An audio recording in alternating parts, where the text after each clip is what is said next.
What's up?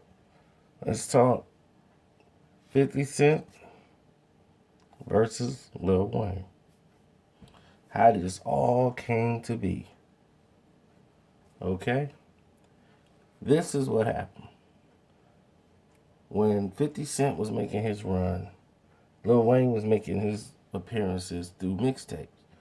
And Lil Wayne was doing songs with Khaled and Fat Joe, who 50 Cent had beef with. Now, 50 Cent had ran into Lil Wayne before because he was on the tour with Cash Money.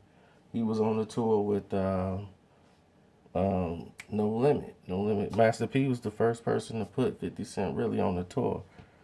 And Nas took 50 on tour also. But this is where the problems lie. 50 Cent becomes the 50 Cent. And after Piggy Bank, all these guys fell on the hit list. So anybody who was going to be associated with them was going to create a problem for them, naturally. So what happened is 50 and Wayne was like on the same, playing field with Baby and all that. It was all love. It was no problems, no nothing. It was when Little Wayne decided that they were going to do their own thing. At that time, Buck wasn't even with him no more. Buck was over there with 50. Little Wayne is killing it on the We Taking Over remix, Make It Rain. Anything he was touching, Little Wayne was blowing it up. So they're not happy about it because you can see the movement going towards Little Wayne. Like anything Wayne was on, he was burning up. And he was getting paid just for features. He was living off features money. People don't even know. Wayne wasn't sitting there like I'm just sitting here just dropping albums. I mean, he wasn't even making an album. He was doing all this on the strength of the Carter One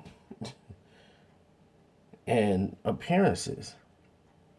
Carter One, appearances, features rather. So he's eating up the feature charts.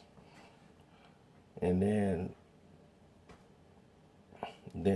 50 started like doing little interviews and touching on something light because once he came out with Lollipop and everybody's treating Lil Wayne like he's the biggest star in the world, and Lollipop's out and people are oohing and ahhing about Lollipop.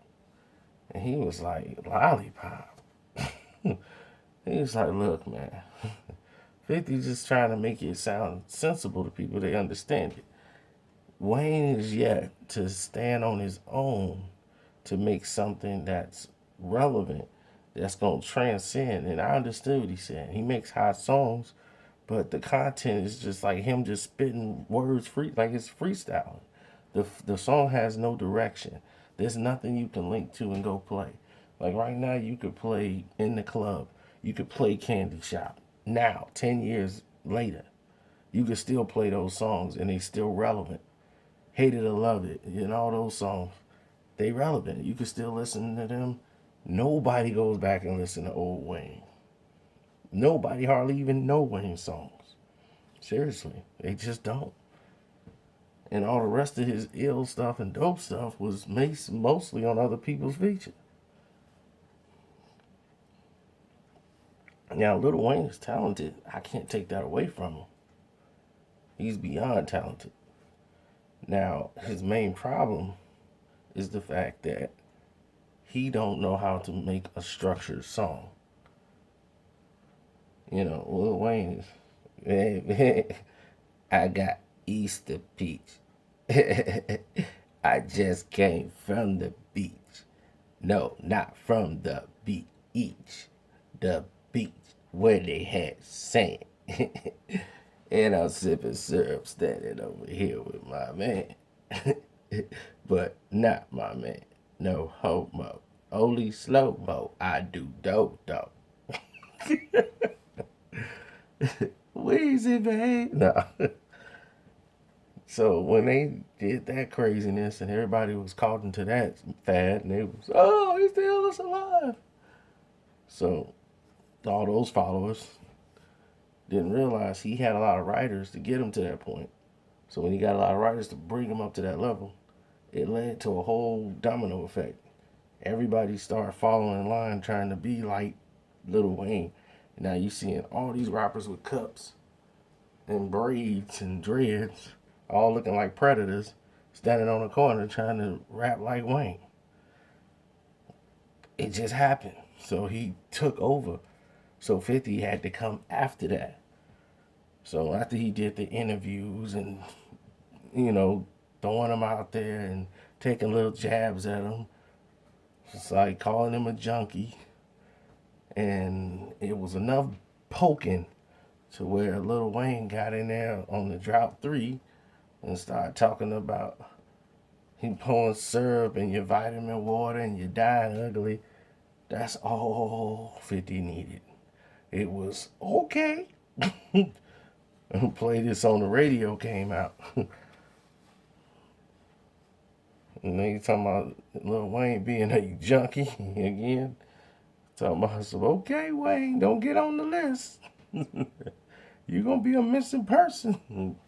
Like Ja and Joe. So Lil Wayne cooled it down because he didn't want no more beef. He didn't want that to go no further. He just wanted to throw little shots out there. But 50 had stuff on him. He was ready for Wayne to jump off the boat and jump off the cliff. But Baby told him, no, don't. Because Baby knew what they had on him. And so 50 was going to use that for marketing to push out the Three-Headed Monster album that they called a promotion. They was gonna do 50.